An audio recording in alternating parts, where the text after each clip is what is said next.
Hey. Hi. Hello.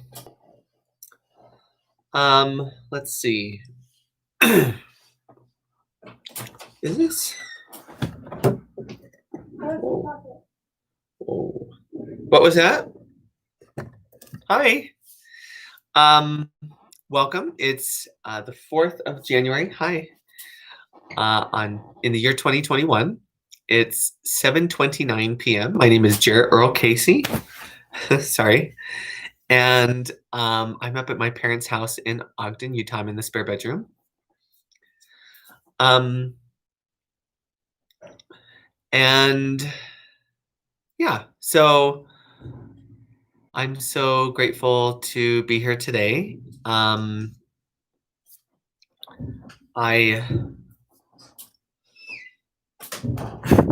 Sorry, there was a little hair on the laptop screen.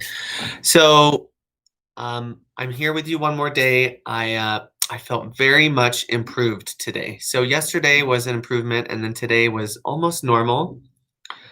And I'm very grateful for that. Now, I don't know what that's in response to. Maybe my prayers, or maybe just that's kind of where we're at right now in time and space. Or maybe there's other things going on, but definitely today was very much improved. I did not I was not perfect today. I just had three little spoonfuls of cookie dough. I ate a lot of chocolate, but I ate all the chocolates, so now I won't eat the chocolates anymore because there aren't any left. um Other than that, I ate vegetarian today, so that was really nice. I think I'm shooting for vegetarian. I do still have some tuna and some salmon at my apartment. I hate having stuff and not and throwing it out or anything, so I might still eat those just to get rid of them. I don't know. I might not. I might just bring them up here and give them to my parents. But I do think I'm going to move into vegetarian, maybe pescatarian. I don't know. I have to pray on it, but definitely moving in that direction. So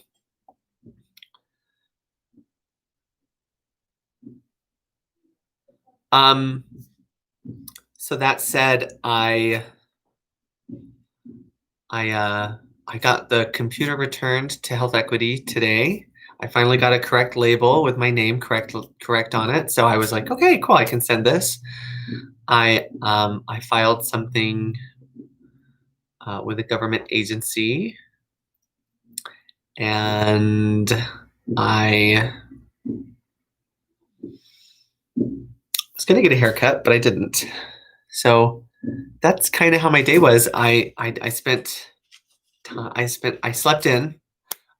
So interesting story. I woke up at about 1, and I had an emergency 911 dream, and it was the first time that I had one, and I woke up and I said emergency 911 out loud.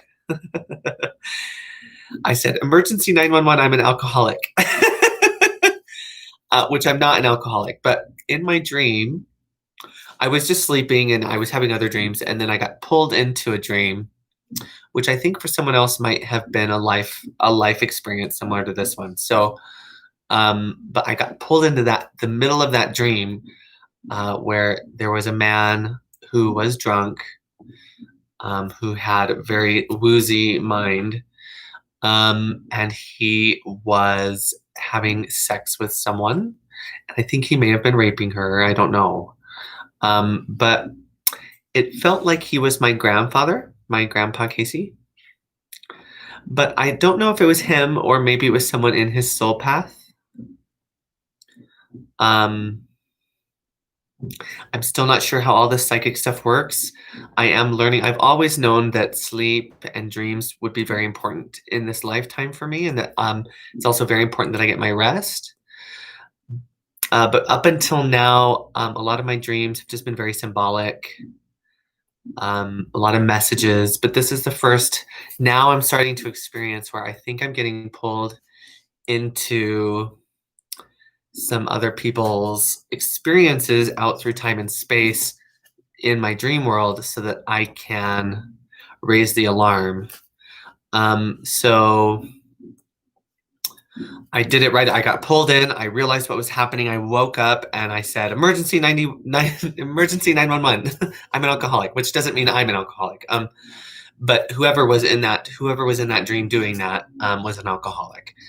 And I know my grandpa was an alcoholic, and for some reason I felt him in that dream. I felt like it was him. So then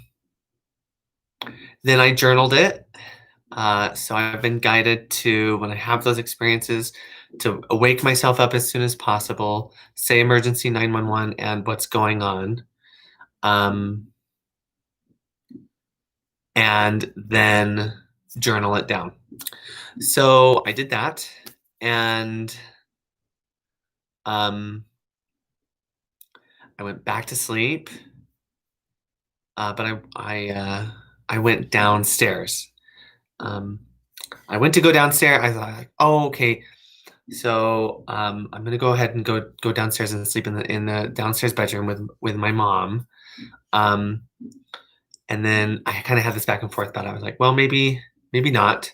So then I started to lay back down here, and I immediately felt like I was being punished for that decision. So I got up and I was like, okay, fine, I'll go downstairs. So I went downstairs, woke my mom up, said, hey, is it okay if I sleep here? She said yes. So I fell back asleep. And then I woke up again. And then I felt moved to come back up here. So I came back up here and fell asleep again. And I had another invasion dream. So that the first one, I got pulled into something. I was just dreaming, and then I got pulled into it, and I went, "Oh my gosh, there's something happening," and I woke up. The second time, I felt like somebody invaded my dream world and were trying to give me a scary dream. So, which I very much do not appreciate. And those ones, I think it's harder to wake yourself up and do the emergency 911 because they're very tricky at what they do. But I was in a bathroom. I was going to the bathroom and I was on the toilet. My dad walked in. It was very intimidating. He was very intimidating. But I didn't get off the toilet, and then he left. And then I looked up and there's a mirror on the door, and it was like the mirror was a screen, like a TV or computer screen. And it had a picture of a guy, but his head wasn't showing, kind of rolling up. And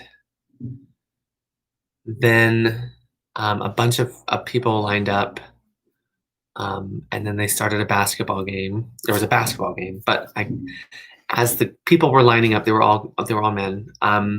I could start hearing screaming, and when the basketball game started, I realized that nothing good was happening. It takes a minute to sink in, where you're like, you notice something, you notice that this isn't good, but it takes a while for your brain to like accept that and then go, oh my gosh, something really is not good. And so then I woke up and I had to do emergency 911 again, and I got really upset because the first dream was the first time that I had done the emergency 911 thing. Because earlier in the week, someone said, because I had a dream where somebody offered me drugs. I don't normally have dreams like this at all. This is all new this year. I'm like, I just used to have really peaceful, loving dreams, some symbolic dreams, but my dream space was like my safe space. So this year is like all these people are invading my dreams. But last week I had someone offer me drugs in a dream, and within the last week. And when I woke up, I heard one of my voices say, okay, so when that happens, you need to wake yourself up and say emergency 911. And then you need to journal it. So I was like, oh, okay, that that makes sense. So last night was my first time doing that, and I felt very proud of myself. I was like, wow, I did it. Well, then when I had that second experience, I woke myself up and I did the emergency 911, but I was really upset because I could tell that because I had shown the willingness to do it with that first dream, somebody out there went, oh, good. Now he's committed to waking himself up and journaling and saying emergency 911 each time he has a bad dream. We'll just give him a whole bunch of bad dreams so that that's all he's doing. And I could feel that person there, and I could feel their intent, and I did not appreciate it at all, because that's not, I'm trying to be very helpful here, and for them to try and go, oh, okay, cool, now we can just target him and make him always be doing emergency 911 dream journaling with these terrible dreams. I think is very disingenuous and very dishonest, and I just don't appreciate it. So I had to put my foot down. I journaled that it was happening, but then I just kept going. I was like talking about, do I have, oh, here we go.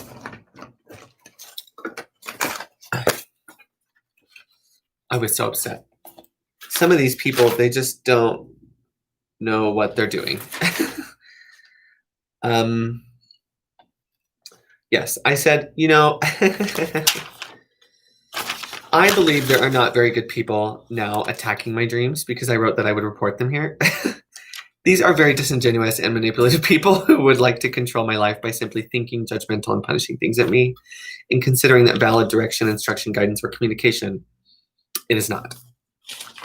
Then I said, only the Holy Spirit and those who speak with or for Christ can be considered properly communicating with the mind, and their valid communications do not judge you or guide you to fear or pain, but instead offer you simple, loving guidance, direction, inspiration, affirmation, and or messaging. So because I think those people in their minds think that they are standing vigilant for the kingdom of heaven, or that they are standing vigilant for Jesus Christ by doing those things.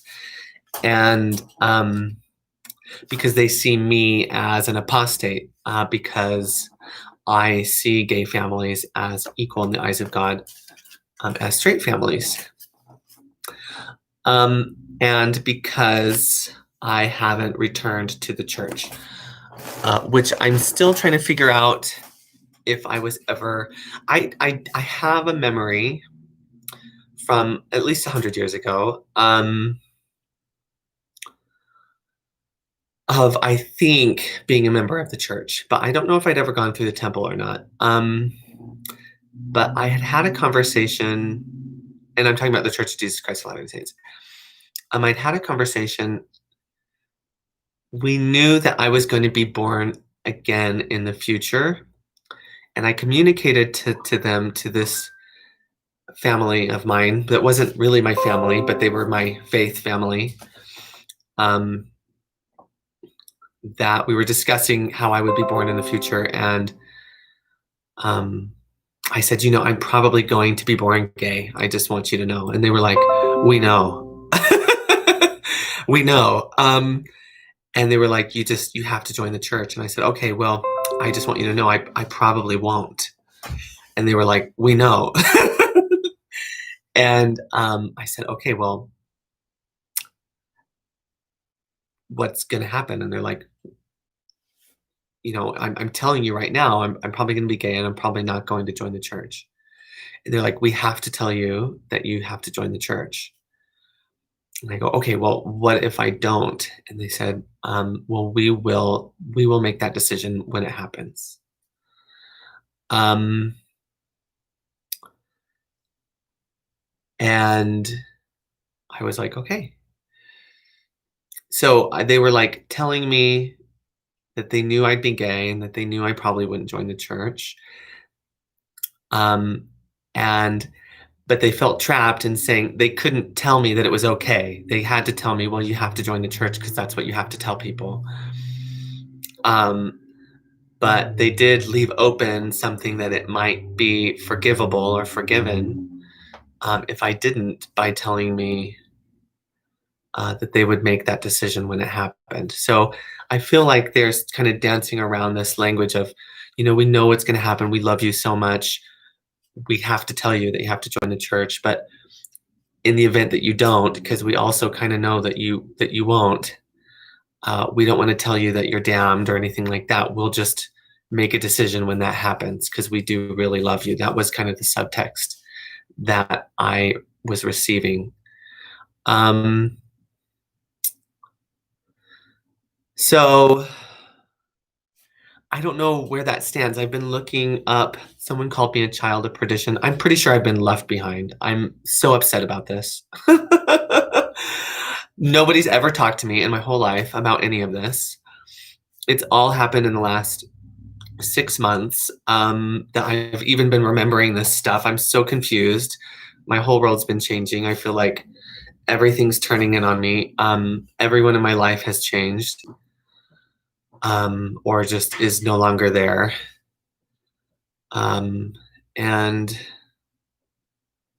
I'm like, okay, I think I could join the church. I mean, if somebody sat me down and said, Jarrett, this and this and this happened, or you lived this life and this life, you made these promises or whatever, you need to join the church. And this is why, and this is what will happen if you don't, and this is what will happen if you do. Then I go like, okay, well, that sucks because I still firmly believe that that I am equally loved and that I'm an equal member of God's perfect creation, and that He loves me so much that He wants me to be happy and to fall in love, even if it's with a man, and to be in a gentle, loving, caring relationship, and that He would uphold and uplift that, no matter when that happens in my path.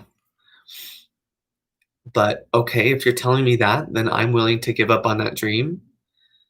And I will join the church and I will live by its standards. I would need to be loved and supported in that decision because it's a very scary one to be alone for your whole life. Although it's something I'm facing now anyways. And that's that. But I just don't understand why there's no communication. And now I actually called the bishop tonight, and he didn't sound, I don't know. I feel like everything that I'm in the world I'm in right now is counterfeit, and I don't even know if I trust that the church here is really the church. um and that's been my other hesitation. The website is from 3 years ago. um the first bishop I called never even called me back. The missionaries were, one of them was wearing his name tag, even though he's on an English speaking mission, said La Iglesia de Jesucristo de los Santos de los Últimos Días, I'm like, but you're on an English speaking mission. And I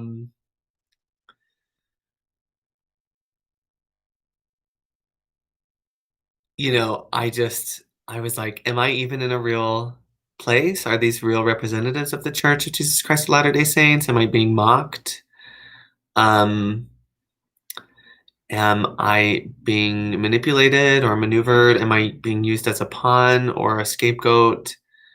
I feel the presence of the prophet with me sometimes, and it gives me great comfort. But other than that, I don't see any members of the LDS faith. I don't see the light of their eyes. I do see the Christ in the people that are in my life here. It's hard because I'm trying to see that and continue seeing that while also just juggling and processing this whole shift or change of the world that I'm in. And the absence of all of the members of the Church of Jesus Christ of Latter-day Saints that I grew up with, that I'm used to. So, even as recent as today, I was looking, going, maybe I'll just join. Maybe I'll just join, and I'll just, even though I hold differences in my mind and in my heart as to what I believe in, that I'll just join and know that even though there's a sacrifice, which I don't believe that sacrifice is required. It's another difficult thing for me to read that some of the covenants are about sacrifice, and I just don't believe that sacrifice is necessary, but I'm willing to sacrifice, and I know that the reward be would be great. So just today, I was on the church website, I was looking at covenants, and I thought, maybe I'll just do it. I can do that. I can live that life, and I think it would be a very fruitful and productive life. It could be very lonely, but the life I'm living already looks like it could be very lonely. So, but then I just thought, okay, I'm just going to call the bishop. And I called him, and his message said, "Hi, this is Trevor. Leave a message." And I thought, well, that's strange. "Hi, this message is for Bishop Ross." And then he called me back. "This is Bishop Ross." And I'm like, why does it say Trevor on your voicemail? It's just so strange. So I'm right back to the doubt. I'm like, is this really the church? Or am I in some alternate place? And I don't want to join an alternate place's church. I want to join the Church of Jesus Christ of Latter-day Saints, if that's the decision I make. Or some people say the Church of Jesus Christ, which is, I'm like, is that the alternate church? Or are these people like also counterfeiting even the alternate church? Or I don't know. I have so much doubt. I don't know what to do. So I'm like, you know what? Actually, I'm perfect. I'm already perfect. I was already baptized as a Christian. I know I'm perfectly loved. I do not understand all these non-communications and these expectations for people to just know or remember, but I think I'm a slow to waken person. And everyone in my mind is like, nope, it was too late. You should have done it last week, or you're supposed to do it 6 months ago. I'm like, I was like so confused 6 months ago. I'm just now stabilizing. And even now, I have just the hardest days. And my whole world's different. Anyways, I'm just blabbing. So I don't know what to do. I don't know what to do. I'm like, I wanted to ask him. I still think I might go to a service and then meet up with him and just ask him. So is it possible that I've made the covenants in a past life? And if so, does that carry through to this life? Or can I, what consequences does that have? I just don't know how any of it works. And then I get the people that are like, it doesn't matter. If you said you were going to do it, you just have to do it. And I'm like,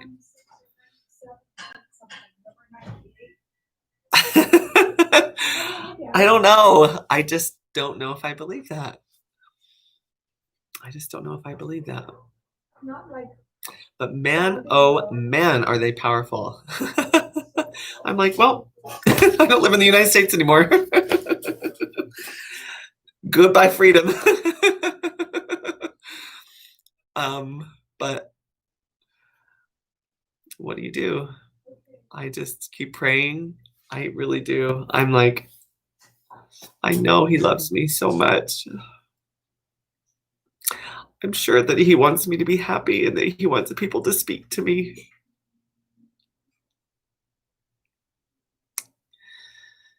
And that he doesn't want me to be cast out or to be made to suffer, or for anyone to.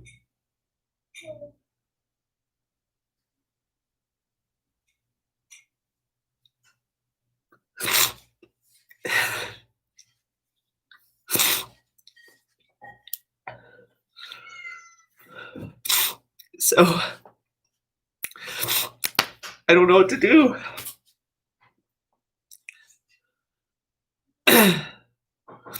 I keep telling people in my mind, I say, if it's required to save even just one life, even just one life, if it's required for me to join the church, all you have to do is sit me down and tell me, and I'll do it. I'll do it. I'll do it gladly. But I need to know that, I'm around honest people, and that this is even a place where that can happen.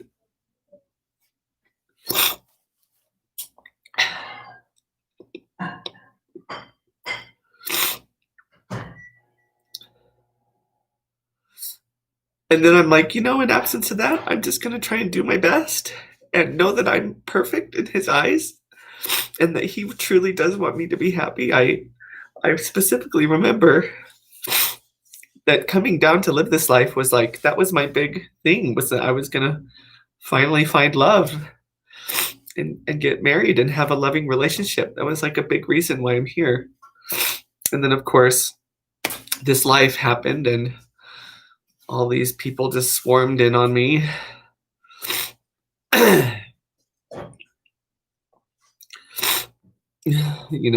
Welcome to Earth. And I don't know. So I just don't know what to do. I'm just going to keep moving forward. I decided not to check into Diamond Tree tonight because I had so much better of a day yesterday. And then also today I thought, well, maybe I've stabilized. So I'm going to give it till Friday. I'm going to keep, as if I can just keep having good days till Friday, I'm going to go, okay, then I'm good. I don't need to go. That's $700 less that I have to spend, and it's sooner I can get a job. So, but if for some reason it gets really scary again and all the energies shift and I start shaking all the time and hearing terrible things, then I'll call him up and say, hey, I need to come in. Oh, there's a little floaty hair going around. So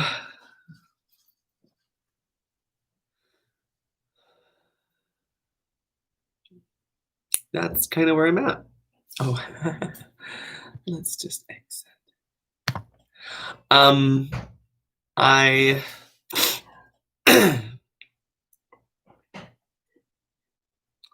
just don't know what to do. I just don't know what to do. And I've got these people that just, I didn't understand we lived in such a judgmental and punishing world. A world that just would be willing to do such awful things to such good people just because they can, or because they want something that's already being offered to them. All they have to do is receive it. But instead, they'd rather just punish people and take it from them when the place where it comes from is limitless.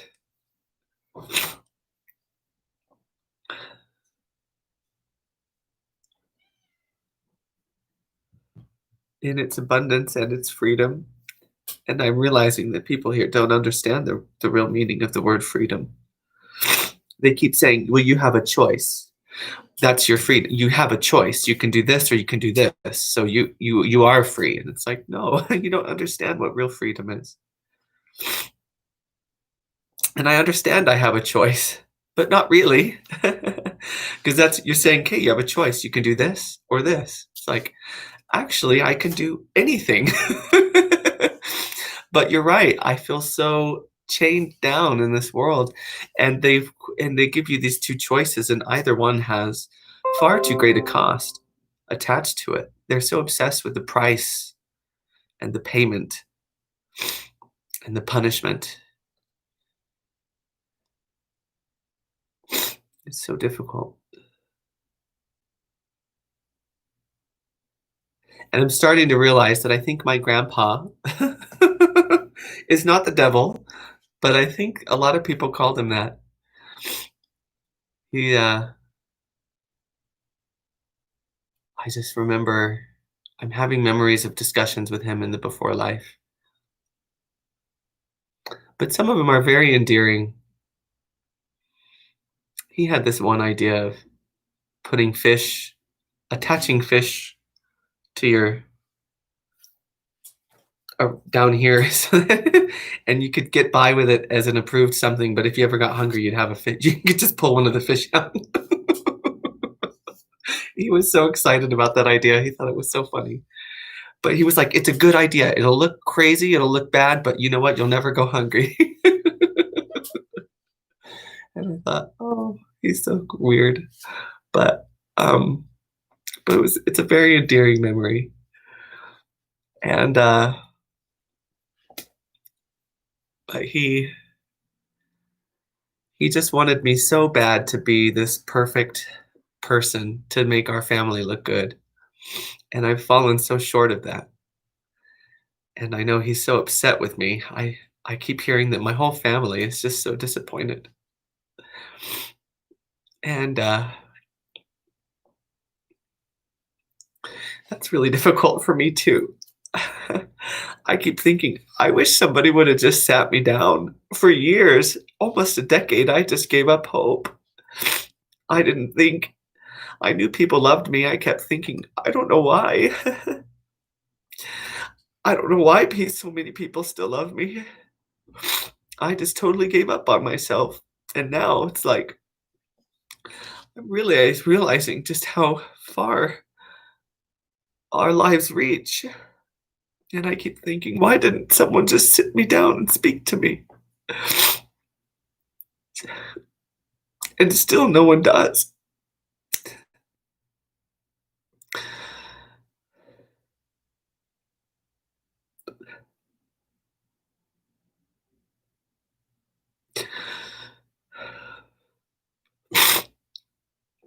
But I'm here and I'm 8 months clean. And I'm safe, at least that I can tell. I don't feel safe as much because there's this constant echo or threat chasing me around or surrounding me whenever I make a decision. Just the smallest choices, like eating a chocolate that someone up there doesn't like. Someone like my grandpa. But he's more, I don't know. There's this other man that is literally insane. And then there are a lot of wonderful women. Uh, and there's these left behinders, these second coming preppers that are just really crazy too. They're all crazy. And I'm the crazy one apparently, but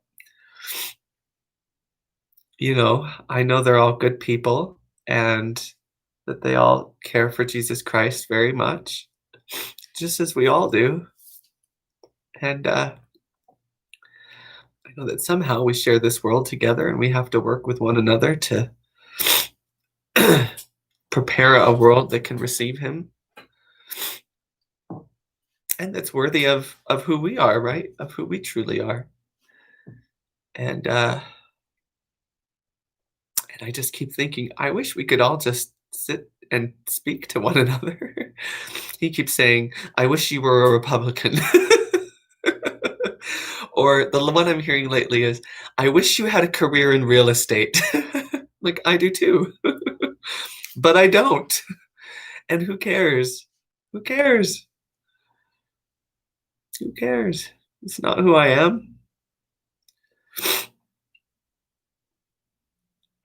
Anyways, I'm just rambling.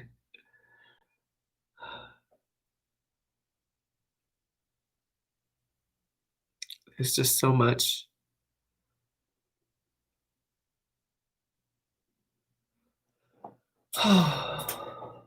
Anyway, someone's already talking about how they're going to use this against me in court. I'm like, they're crazy. That's all they care about. positioning and manipulating and editing and redacting and using things against you in court. I'm like, I just wish you guys could find Christ.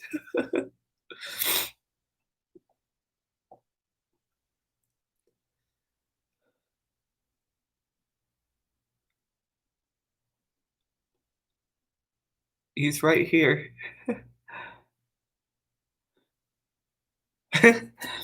Anyways.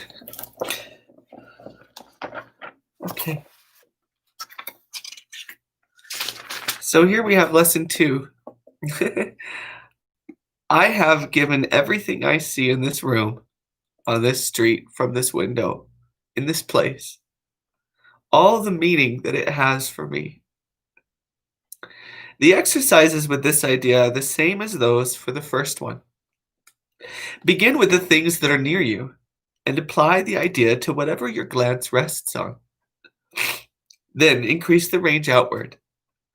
Turn your head so that you include whatever is on either side. If possible, turn around and apply the idea to what was behind you.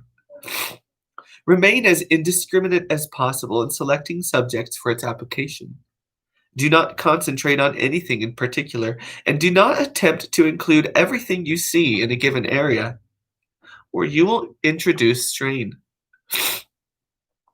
Merely glance easily and fairly quickly around you, trying to avoid selection by size, brightness, color, material, or relative importance to you. Take the subjects simply as you see them. Try to apply the exercise with equal ease to a body or to a button, a fly or a floor, an arm or an apple. The sole criterion for applying the idea to anything is merely that your eyes have lighted on it. Make no attempt to include anything particular, but be sure that nothing is specifically included. I have given these scissors all the meaning that they have for me. I have given this compass all the meaning that it has for me.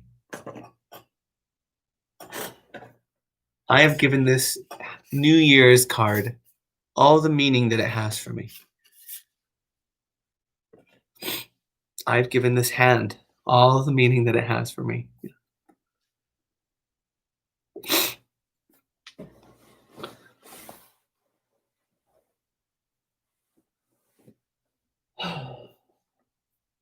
Oh, it's back there, is it? So lesson 1 was nothing I see in this room really has any meaning. So today we can acknowledge that everything we see, let's say in this room, has the meaning that I've given it, right? I've given these things all the meaning that they have for me. So they don't really have any meaning, and the meaning that they do have is the meaning that I've assigned to them. And so we're establishing our place as human beings, or as co-creators of our existence. We are saying that we are the meaning makers of this world, that we assign meaning, and that if we've given something meaning, that we can revisit that meaning. Let's go back to the scissors. And someone might say, so I might look at these scissors and go, oh, the meaning I've given these is they're utile, right? They have utility. They're practical. They help me construct things, give them shape. They're a tool or a device that I care to have in my home. It can be very helpful for me. I like scissors. So I've given scissors a meaning of helpfulness. Now, someone else who's perhaps had a negative experience with scissors, or has a fear surrounding scissors, or knows someone who was hurt by scissors, might look at scissors and go, okay, the meaning I have for scissors are that they are destructive, that they can hurt me. I'm afraid of scissors. So we each see the same set of scissors, but we each have assigned different meaning to those scissors. Now, I look at my meaning of scissors and I go, okay, now scissors don't really mean those things, although it makes sense why I would assign them those meanings of being helpful. Oh, that means something helpful. Yes, pack those, right? We'll take those with us. Those are helpful. And I'll go, I acknowledge that they don't really mean helpful, but I see them that way, and I'm the one who've assigned them that meaning. I'm happy with that meaning. It serves me, and so I'm going to maintain it. Whereas the next person might go, okay, after reading these lessons, all right, these scissors are a little scary to me. I see them as destructive, but I'm going to acknowledge that they don't really mean destruction. They don't really mean fear or scariness. That I've assigned them that meaning, and as having the power of being a meaning maker or assigning meaning, that I have the power to take away that negative or fear-based meaning and assign a newer, better, more helpful, or more loving meaning to take its place. So this is helping us understand that, first of all of these objects in the world of form don't actually have meaning, that we've assigned them meaning, and that as the assigners of that meaning, we can revisit that meaning and give it something a more Christ-like or loving or in alignment with the Holy Spirit's plan meaning. So we can revisit some of these negative fear-based meanings and go, is that really the meaning I'd like to attach to scissors? I understand why I've done it. I was cut by scissors on my neck. So now when I see scissors, I have a negative reaction. I've assigned negative meaning to them. But now I'm gonna take my place. I'm gonna acknowledge that I'm the one who gives the meaning, and I'm maybe gonna revisit that and give it a more helpful meaning that's more in alignment with His plan. And so, if we can identify all the objects of form in our life that we've assigned negative or fearful meaning to, and if we can revisit that meaning and try and change our mind about those things and give them more loving, helpful meaning, that can help us retrain our mind. And it's great practice for how to start to see people, and start to see one another and the Christ in one another. So it's good to start with items in your life and practice giving them new, better, more loving meaning, and revisiting some of your false assumptions or fear-based assumptions about meaning in life. And that gives you good practice later in life to start doing the same with people and seeing people in a more loving, Christ-like manner. So that's lesson 2. And hi, she's gonna feed the cat. I'm gonna go to bed now. It was 8:12, so I was yeah.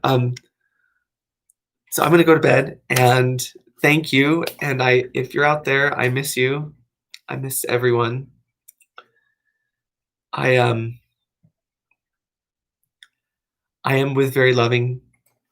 I'm in a very loving household right now, though, and I love my mom and my dad very much. Although they're also going through some shifts and changes, they certainly are much different than several years ago. And I have a lot of emotions surrounding that too. Like, where are they? I mean, they're here, but they're not here. But every once in a while, I see them shine through. I don't know how to handle all of that. I'm like, I don't know. It's just such a strange existence. And I remember talking about these plans, but I guess it's still a lot. So, anyways, I love you. Have a great night, and we'll talk. Oh, yes, we'll talk tomorrow. Okay, bye.